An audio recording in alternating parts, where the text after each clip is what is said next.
Okay guys, so welcome to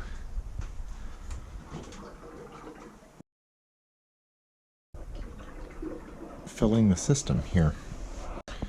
I came in a little bit late on this one with the video. I kind of got down here and just wanted to get started on it. So as of right now, I have purged all 6 loops on that manifold. And I don't know if you guys remember, if you watched yesterday's video or the day before, what I was doing was just going in the supply of a manifold and out the return with these off and just purging loop by loop. However, unfortunately, this manifold, it's one of the first ones I bought. I'm going to try, if I haven't put it up already, it'll be early on in this playlist of Snowmelt series of when I installed it. It was like 6 years ago that I installed that.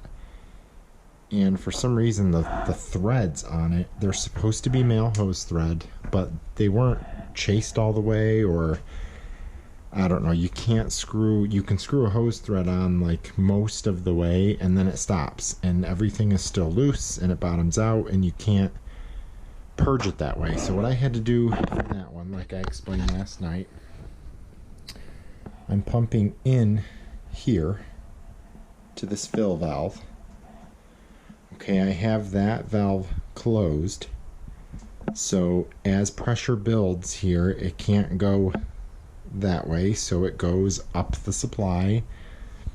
I have the Snowmelt and I have the staple up loops closed, so the only place it can go is here, over and down and into these loops, and then one by one I opened them and closed them, just as I have the last 2 nights. You guys have seen me do that a lot now. So then what happens is it pushes everything up and out and down. I currently have these on.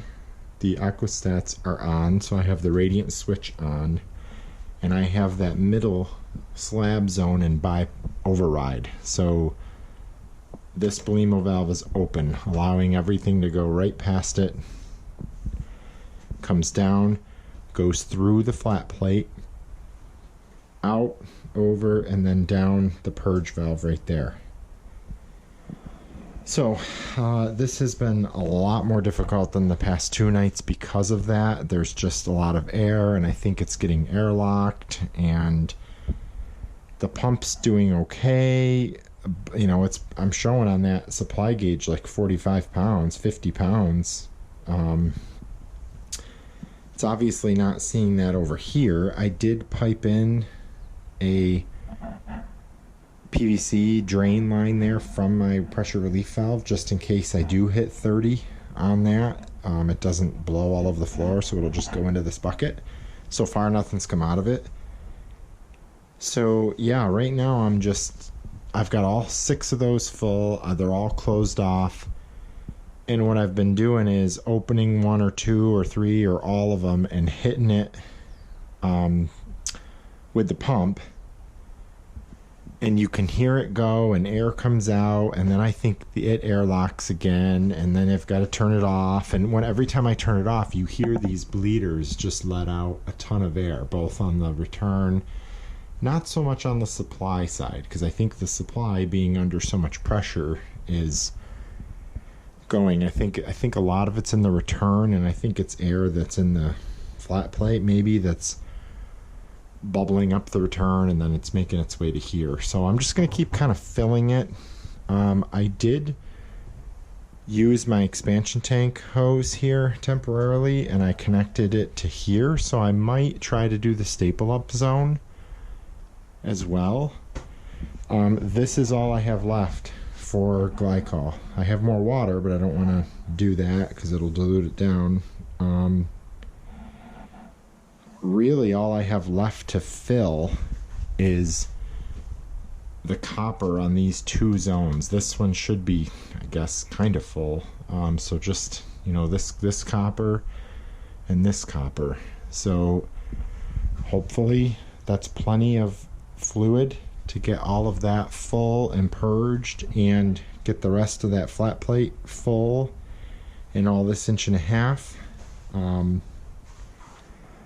Hopefully I don't run out. If I do, then I guess I'll have to go get another 5-gallon bucket, but it's Friday night, nobody's open tomorrow, so I will not be able to turn this on tomorrow. But let's see. I think my plan right now is to try to get as much purged as I can out of it tonight. Hopefully at least this zone, and then maybe shut it off, and then maybe try and get this zone, and then tomorrow morning get up and come down and try to give the rest of it, try to give the whole thing just a good purge, get all the air out. And once I feel comfortable, I don't hear that gurgling anymore and bubbling and everything, you know, I'll fire these up, I'll let these run, and then we're going to melt it. We're going to melt the driveway, and it is snowing like crazy right now, so the driveway is going to probably have a good 3-4 inches of snow on it, which isn't ideal for snow melt. You know, you want to try to melt it before the snow gets like that, because what'll happen is it's called bridging. The driveway will melt the snow underneath, and then it'll kind of stop because the snow will no longer be in contact with the driveway. So I think it'll still melt, it's just going to take longer, and you know, you can go out there and kind of knock it down, but you know, I'd like to get it up and running, and if I have to shovel it, you know, if the bottom's all slush and clear and there's no ice to scrape and everything, that's not the end of the world. But a couple things that set me back, you know, number one is all the air. Number two, the hose. I don't know if you guys watched last night's or the night before's video. I had a tan hose on here. It was a hose that I had made a while ago, and it had like a non-factory end on it, and it was just, it started leaking, and it was dripping glycol underneath there, and I didn't want it to, so I took it apart, I cut the hose off, put a new clamp on, it's still leaking, and took it off again, put a new washer on, it's still leaking. I said, finally, forget it. Went out, grabbed another hose that I had, cleaned it up, flushed it real good to make sure there's nothing in it, put it back in the glycol, re-zip tied it, just you know, 20 minutes of screwing around just to stop it from leaking. But I don't want the stuff peeing all over the floor because it's expensive and I don't have a lot of it left. So, you know, the stuff that you run into when you do this. So I'm gonna keep doing this for a little bit more tonight. I may or may not turn the camera back on and bring you guys with me. We'll see. But if you want to know what I'm doing, just watch the last 2 nights worth of videos and you'll understand. So anyway, I'm gonna go ahead and turn this on and ramp it up. Okay, and I have nothing open here, so I'm going to go ahead and open up a zone.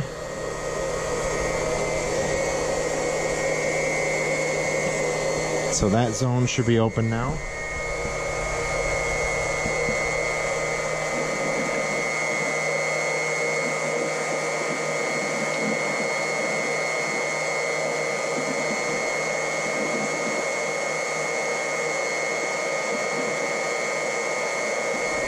Still getting a lot of air out.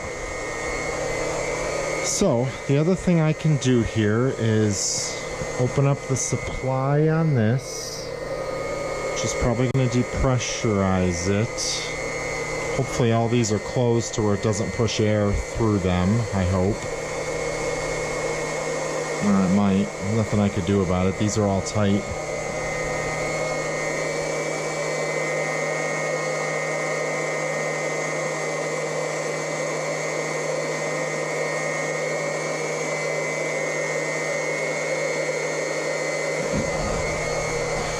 So I can go ahead and try to do that too.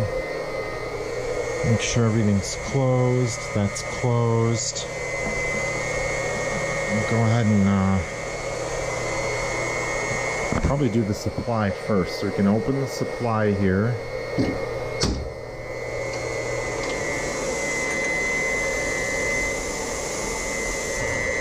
Okay, I hear it pushing air out there. We're going to go ahead and open this a little bit.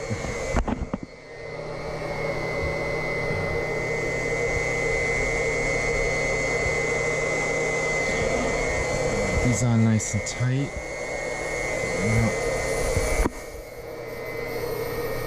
Okay, I hear that bleeder up there venting, which is good.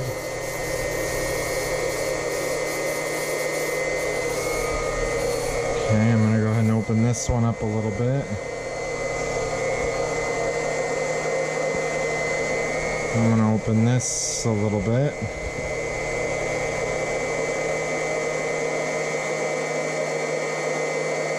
These are open. Alright, you know what I need to do also is I need to override that three-way valve. So I'm going to go ahead and do that.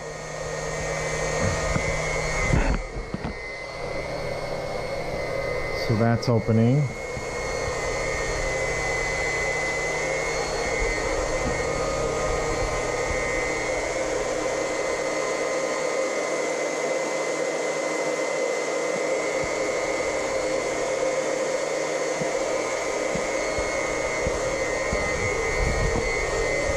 So I'm going to open this up a little bit.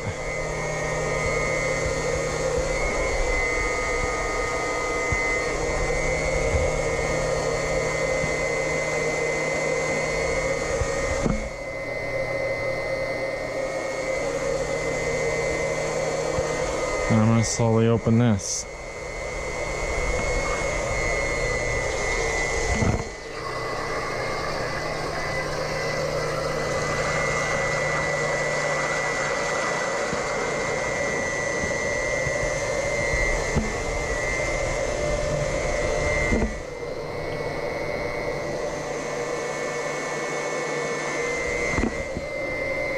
Make sure nothing's leaking. So my three-way valve is open. Open, open, open, open. So, see this one, I wish I could thread a hose on this and just purge that without going through a loop, but I can't. So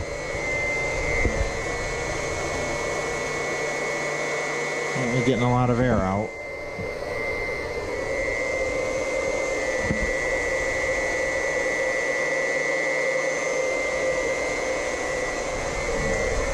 I hear these vents doing their job, so I'm glad I put those in. Oh yeah, that's cold. This glycol's still really cold from last night when I did the snow melt. So you'll actually see the temperature of these. This was at like what, 70 a minute ago, and it's down to 61, so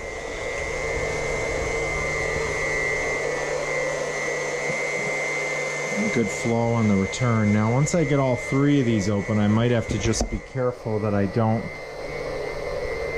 think I've had enough pressure going through everything to blow that relief valve, but with all three of them open, I actually might generate enough.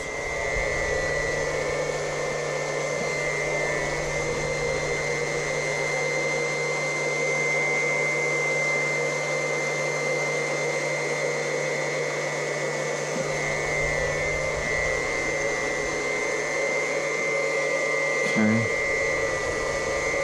Just gonna turn it down, make sure nothing's airlocked.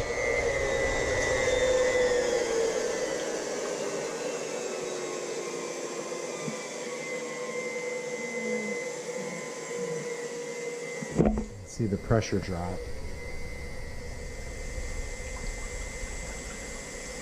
You can hear it in there.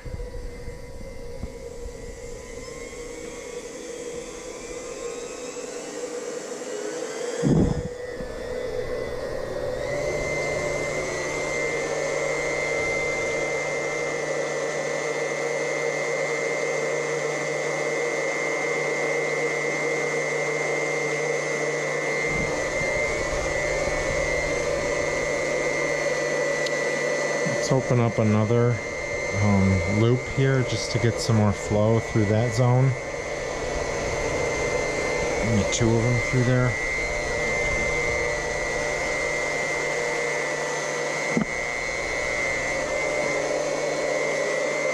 And so far so good. There, these obviously we do not want these open.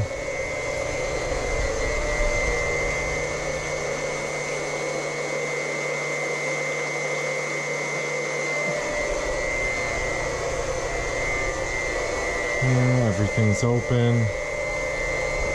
Valves are open. Open, open, open, open. This is closed. Now if I crack this a little bit, if there is any air in here, it should just automatically, it's going to take the path of least resistance. So what I'll do is just open this a little bit here.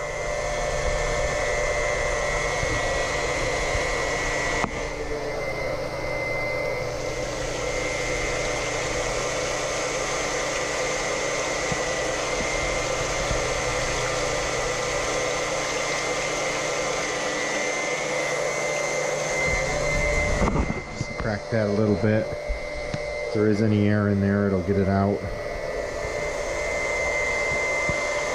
I'm glad we haven't hit that relief valve yet. Alright, why don't we go ahead and shut it off. See what we can hear.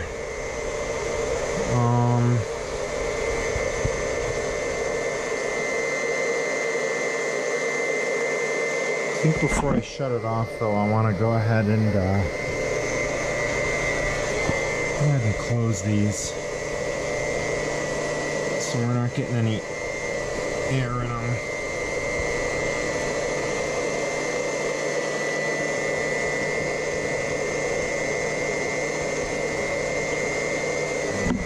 Shut it off here.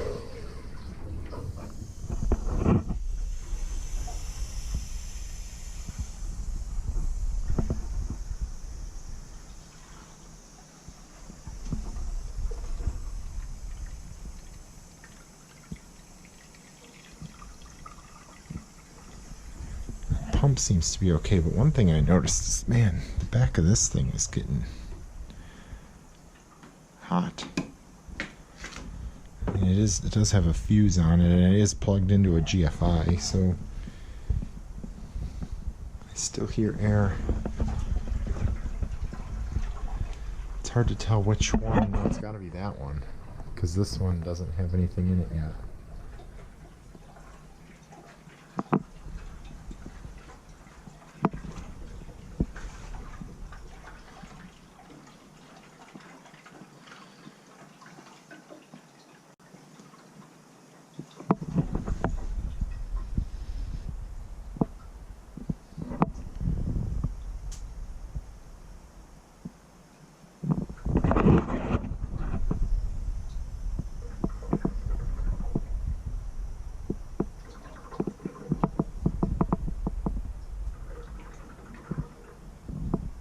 Air in there. Alright, I'm going to kick it back on here. I'm going to do it slowly because what happens, these one-way check valves, when you hit them with 50 pounds, they slam open. When you hit them slowly, they just gradually open like they're going to when those three-way valves open.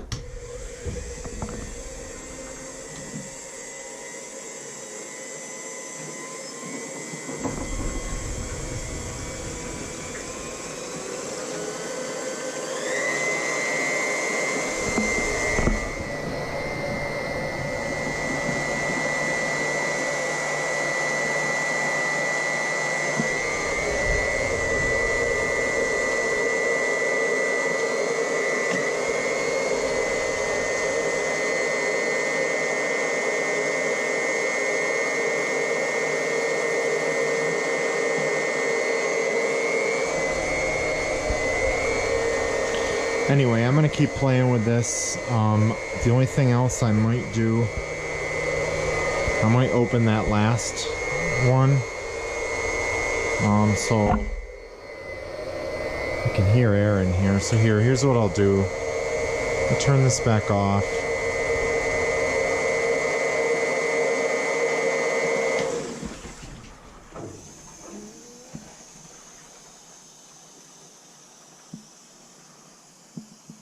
And I'm going to override that.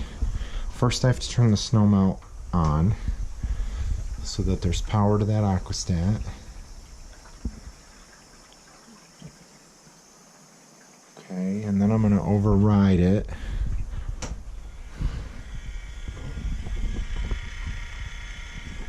So that it opens.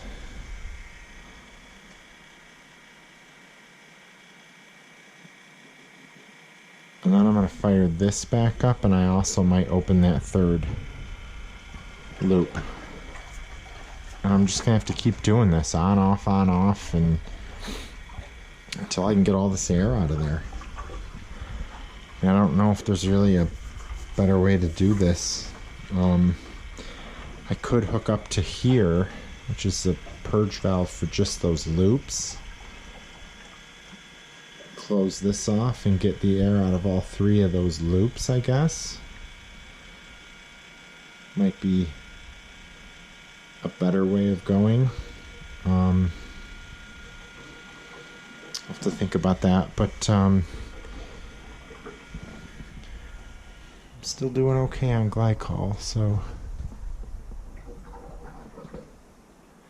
Okay, anyway, this is getting long, so I'll shut this off and I'm going to keep playing, and we'll go from there. I'll bring you guys back, if not tonight, then tomorrow morning when we wrap this up, hopefully, and do a time lapse of the snow melting. Thanks for watching.